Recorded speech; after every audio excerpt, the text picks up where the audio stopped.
Assalamualaikum warahmatullahi wabarakatuh. Berjumpa lagi dengan saya di channel Si Kumbang Jaya Farm.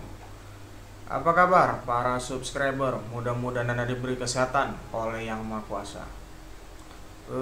Sebelumnya saya mohon maaf, akhir-akhir ini kebanyakan buat videonya kayak gini ya Pak.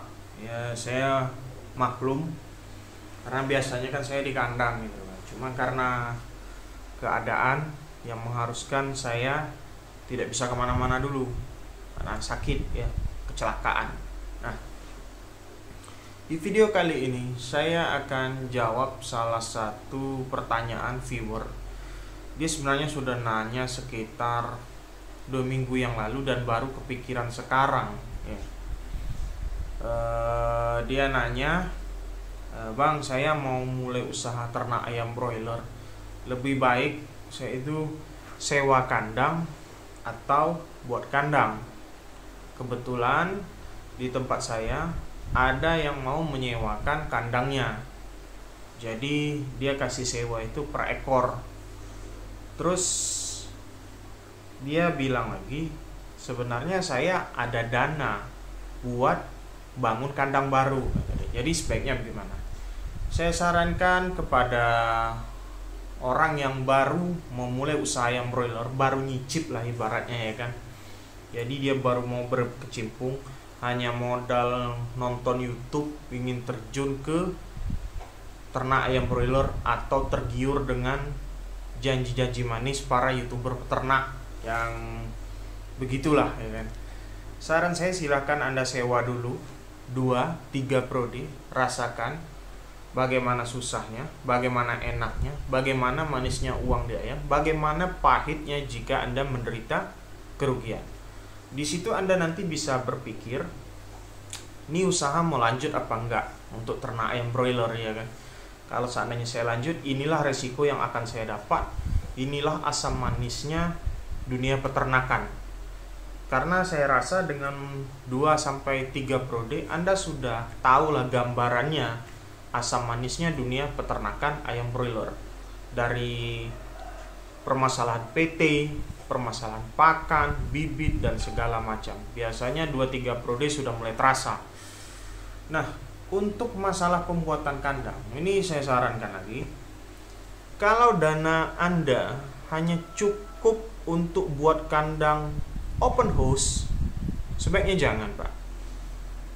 Seiring dengan berkembangnya zaman dan majunya zaman, kandang open house sudah mulai ditinggalkan oleh PT, bukan ditinggalkan peternak. Kalau peternak ya mau-mau saja pakai kandang open house dengan modal buat kandang yang murah, diisi populasi sekian dapat untung sekian, ya kan? Daripada buat kandang closed house yang harganya miliaran. Ya kalau peternak-peternak kecil seperti saya milih kandang open house. Kalau Anda dananya cuma cukup buat kandang open house, sebaiknya jangan, dan Anda harusnya sewa dulu.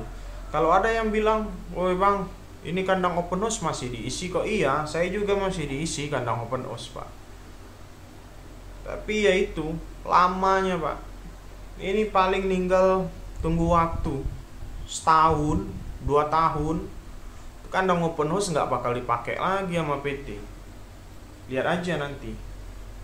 Omongan saya di Jawa udah mulai tuh, kasihan itu yang kandang-kandang open house itu, kasihan.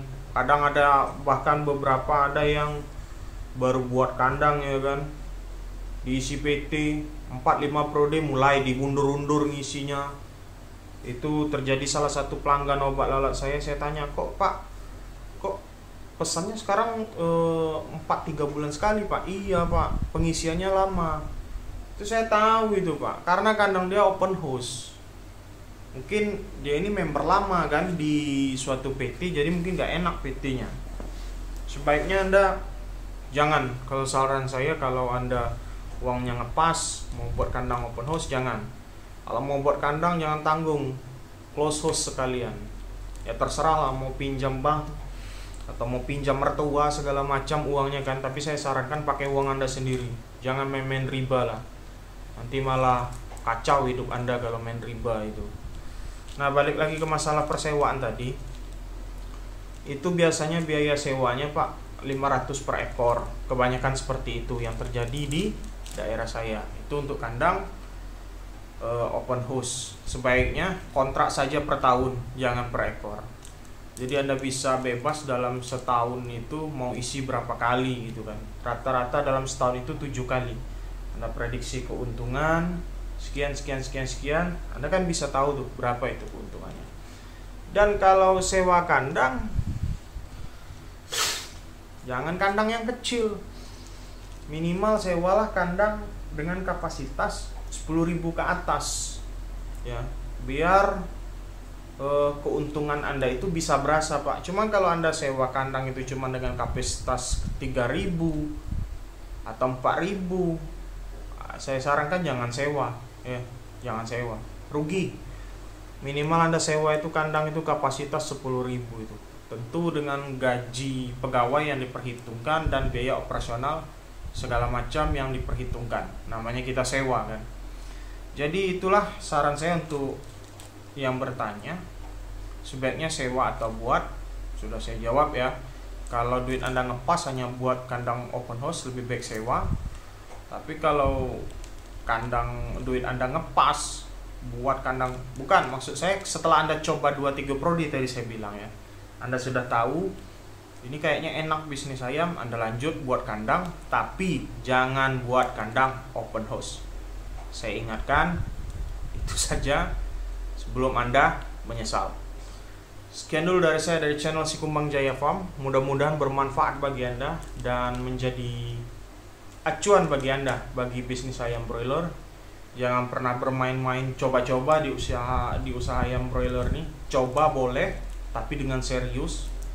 Jangan coba dengan ini kayaknya mudah, ini kayaknya bisa untung besar. Yang dilihat hanya keuntungan manisnya, dagingnya saja, resiko tidak pernah diperhitungkan. Anda bisa hancur. Jangan lupa bagi yang ingin membeli obat lalat, WA 0831 6046 5158. Saya hanya ada niat untuk berbagi, tidak ada niat untuk menggurui. Doakan saya cepat sembuh, bisa berjalan lagi, dan kita ada sesuatu yang ingin saya tunjukkan ketika sembuh nanti ya. Ada sesuatu dan ini bisa menjadi sesuatu yang baru di channel Sikumbang Jaya Farm. Assalamualaikum warahmatullahi wabarakatuh.